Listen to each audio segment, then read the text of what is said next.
back to my channel. I've been meaning to film this video for ages and haven't got around to it, and I was like, I want to put makeup on for it and then I can't be fucked. So yeah, here I am. It's like 7:30 in the morning. I haven't brushed my hair. I'm not wearing a bra.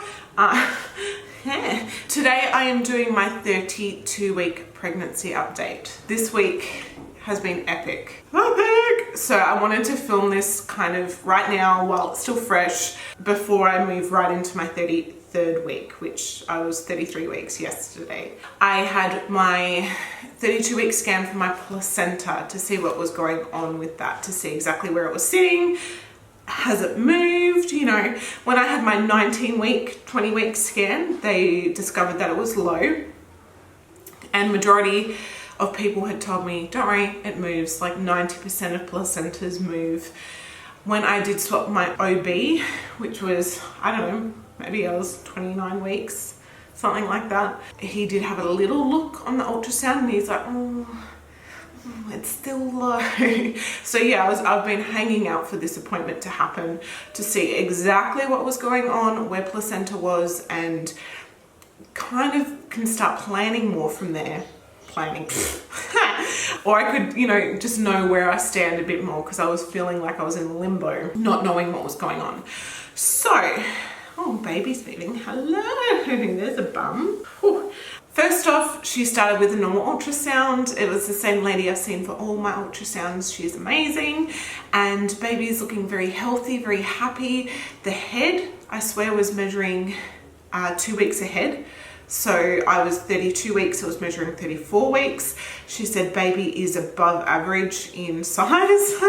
But other than that, everything looks all healthy, like blood everywhere, plenty of amniotic fluid, like it just looked all sweet. We've got some super, super cute photos of baby's face, and I just see Hazel instantly. Like baby's definitely got my nose.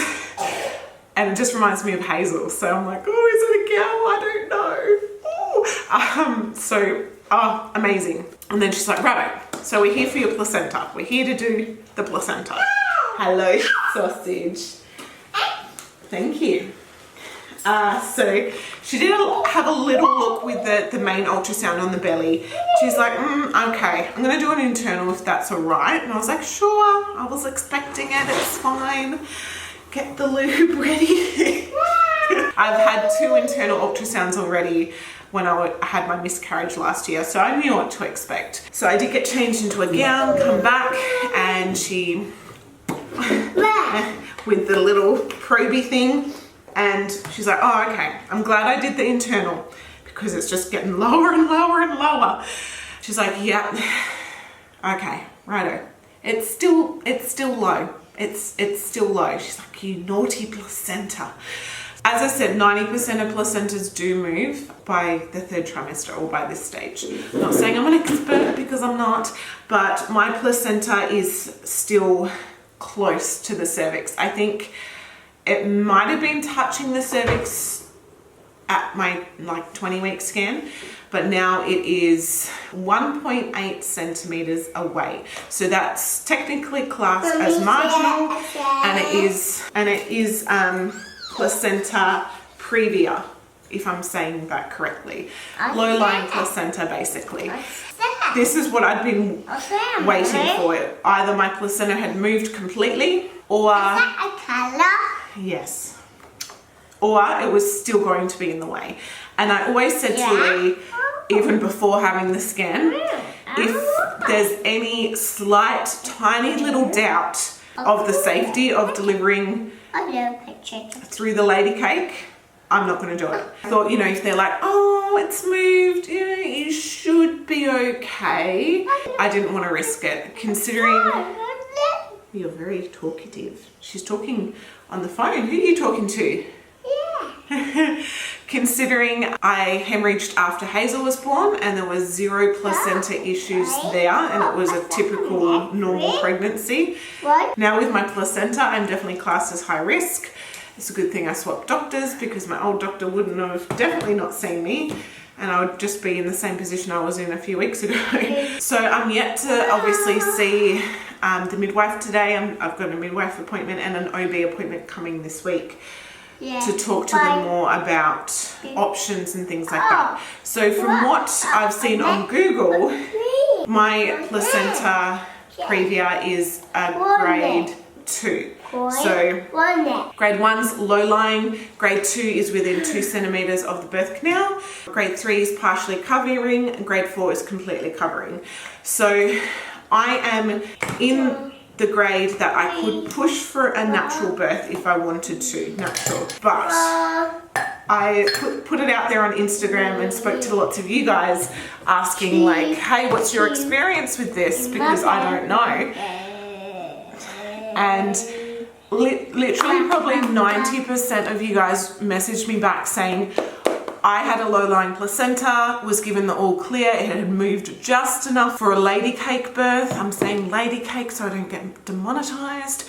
It had moved just enough, so went into normal labor, and then the bleeding started, then the hemorrhaging started, ended up with an emergency C-section. And some of these people almost lost their lives. Pardon? You want to build a tower? Go for it. Or babies almost lost their life. So a lot of issues that can happen is a lot of hemorrhaging, a lot of bleeding, especially because when you start to contract, the placenta's right there. And because mine's kind of there and posterior, apparently my placenta needs to move even further.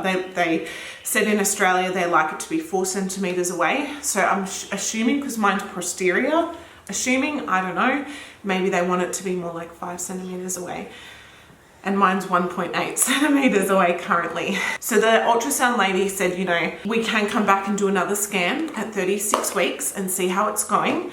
But in my opinion, if it hasn't moved, it's probably not going to budge. And I know that there are women out there that their placentas have moved at the very last minute. But still, I will have that in the back of my mind that I either want it 1,000% out of the way, or if it's even slightly in the vicinity, knowing my history, hemorrhaging with Hazel and, you know, the miscarriage last year, and I don't want to risk anything. So I'd much rather just do a caesarean and have it done. You know what I mean? Yeah, it's definitely serious and it definitely does make you more high risk. Thankfully this pregnancy I haven't had any bleeding, but that can be common for people that have more marginal low-lying placentas. Bleeding can start at any time, and apparently it can be quite a lot, like massive amounts quite quickly. Yeah, or you could bleed quite a lot during labor. So from what I'm trying not to assume anything because I haven't really spoken to the doctors yet, but from what I've read online, depending on the health of mummy and baby and bleeding and all that jazz, ideally they want to prevent you from going into labor naturally, because that's when shit can really hit the fan. So most people do get caesareans early, but I'm not sure on what date, like how early. I've seen written 36 weeks, I've seen 37 weeks, 38 weeks, I don't know. Yeah, I don't know, I really don't know. My doctor originally said a C-section would be done at 39 weeks, but I don't know how that changes with placenta issues. Obviously, if things were really, really, really bad, they'd deliver earlier if they had to. I did have another friend reach out to me that I used to work with, and she had grade 4 completely covering, and she was hospitalized from 30 weeks. Went into labor at 35 weeks because preterm labor is quite common with this as well. And like in my last few vlogs, I've been so crampy and just like, oh my God, pain, cramping, backache, nausea, all preterm labor signs. But anyway, she went into labor, emergency cesarean, they couldn't stop the bleeding, and she ended up with a hysterectomy because they couldn't stop the bleeding. And she had like 4 bags of plasma, 2 transfusions. Mommy, that's definitely something I want to avoid. I have already mentioned this on my Instagram and said, you know, this is what... A pet! Yeah. A pet! okay, this is what is looking like it's going to happen. I think I will definitely more opt for a caesarean. I don't want to risk even the slightest chance. Like my fear is having a lady cake birth and then ending up with a caesarean anyway. That's my fear. And I know that can happen with all births, I understand. But I think I'd rather just go caesarean and try take all those uncertainties out of the equation. I know things can still go wrong with a caesarean. I mean, God, I'm probably going to be, I don't think I really have a choice other than to have a caesarean, to be honest.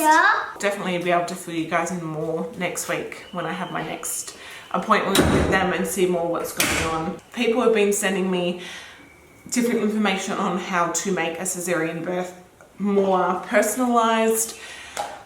It's weird because I've always been the type of person that, yeah, I didn't want to, it's a pen, sweetie, but we can't draw with this.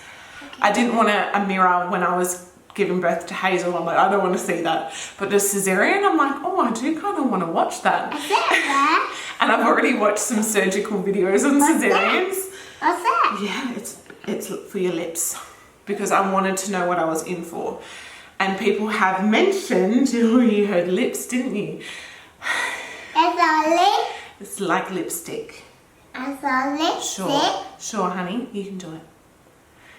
And people had mentioned to me to look into maternal-led caesareans. And at first I'm like, what the hell is that? I'd literally never heard of it before. And after researching it, I'm like, oh my God, that is something right up my alley. I think it's amazing. Oh, beautiful. And a way to make a caesarean birth more personalized, more your own, and so you still actually feel like you have a little bit of control. I understand that things like that could, if shit hits the fan, like, you know, it's not going to happen, it's going to be out the window, but even just having it as a possibility, I'm like, oh. So I'm going to talk to my OB about that and see if that's an actual thing, if it's possible. I think there's only been one person in Western Australia that's done it. I don't know, I might be wrong, but it's not something that's really spoken about, or I've never heard of it before. So maternal-led caesarean is where I would scrub up, full gloves, safety stuff, all that jazz. And when baby's ready to be pulled out, they'll grab my hands and I'll literally pull baby out and onto my chest. It sounds so cool. So again, I'm not sure if it's going to be a possibility, if they'll allow it. Yeah. But if everything is running smoothly, plan in place, and we know that if shit hits the fan, it's out the window, then I don't see why not. But again, I have to talk to them about it and see exactly what the go is. But that's something I definitely love to do. And I also want to ask them if I can have my camera in there to film. Ideally, I was going to have Melanie, Lion Fox and Co. to do pregnancy or like labour photos, but I think you're only allowed one support person when you have a caesarean. But we'll just have to wait and see what the go is, really, because definitely if it is maternal led, I want photos of that. It'd be amazing. This week as well, Hazel had her orthopedic appointment for her arm to see what was going on. This was a massive fuck around, basically. I was told the appointment was 9 o'clock, so we left, you know, 22. It's not really that far away from home. Then I read the fine print saying, please arrive half an hour early for x-rays. I'm like, shit. Anyway, we got there, went upstairs, like, here's this form, you need x-rays, go back downstairs, get the x-rays. Went back downstairs, waited half an hour, got in, and they'd written the wrong place on the x-ray form. They'd written hand and wrist, not elbow. So they're like, go back upstairs, find this particular nurse, she'll find the doctor. Yeah, he'll sign it. So went back upstairs, found the nurse, she's like, there's nothing about elbow on here. Had to find the doctor, write it, go back downstairs, wait again, have x-rays again, then go back upstairs to get the results. So that was just like, oh my God. So again, they still could not see the fracture on the fresh x-rays. However, they could see blood pooling either side of her elbow. So the x-rays did show up this dark kind of fluid, which they said was blood. So they said we're still treating it like a fracture. You know, kids can be really hard to see. There's a lot of cartilage there. The bone's not 100% connected yet. It can be very difficult to see. So she had to wear her sling for another 2 weeks. And then after that, it should be all fine. Fingers crossed. So she's been great. She's been such a trooper. So strong. Yeah, haven't you? This week as well. What's in there? This week as well, my mum has been down. Yeah, we paid for her flights to come down and just spend time with us and I guess help out. Flights are so expensive. I mean, fuck. They need like, flights are so expensive. So I think a return flight from Kalgoorlie to Perth, it's a 1 hour flight, was $500. It's ridiculous how expensive flights are. They need to make them cheaper. It was really nice to have Mum here and she helped Dad a lot and Hazel adored it, she loved it so much and it was just great. Yeah, it was great to spend some time with her. Technically, I guess I need to wait and hear from the doctors more so, but again, from what I've seen on Dr. Google, pretty much most articles and most medical places about low-lying placentas or placenta previa, if I'm saying that right, say you need to be on bed rest. That's alright. And I'm not on bed rest. Like, I mean, yeah, I haven't been bleeding, and obviously if I was bleeding, things would change pretty quickly. But I'm trying not to lift Hazel if I can. Like they said, don't lift anything heavier than 20 pounds. And we work in kilos here in Australia. So I'm like, 20 pounds, how much is that? I think it was 7 kilos or something. And I'm like,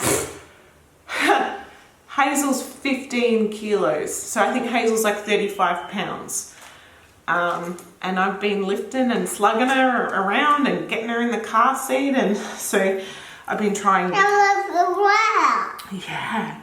I've been trying not to lift her or not to like do anything that might, you know, overstrain, because apparently probably with more higher grades, but yeah, you can just start hemorrhaging. So try not to let that happen. What else has happened this week? I know this is a really long vlog. I'm sorry. As I said, I've been very, very crampy, back pain, just, yeah, and even when I'm coughing or sneezing, sharp stabbing pains in my lower belly I've been feeling. Just, yeah, I've had lots of indigestion, which is getting earlier, like I'm waking up with indigestion now, having to wake up and pee a lot during the night, hemorrhoids, which have been great, yay, overall exhausted. Also feel like I've got kind of colostrum possibly coming. I've actually seen it a few weeks ago when I've been in the shower and like the hot water and steam, and I'm like, holy shit, there's milk. But because I only really stopped breastfeeding Hazel a few months ago, it could just be leftover milk from her. So it's kind of hard to tell, you know what I mean? But yeah, there's stuff there, it's there. So yeah, I think that is pretty much all of those updates I have for you guys. It's been a pretty, yeah, busy full-on week, and I've got another busy full-on week coming this week. So doing photo shoots, maternity shoots this week. So I'm very excited. My friend's baby shower went really well and smoothly, and I got some photos and seemed like she had a lovely time. So that's really good. Just sucks I couldn't be there, but yeah, it's good it went well. So anyways, what's the time? I need to leave in about 20 minutes for my midwife appointment, so I better hop in the shower and get ready to go. So pretties. Thank you, Rainbows, for watching. I hope you enjoyed the video. Give it a thumbs up, all that jazz. And I'll see you guys in the next one. Bye.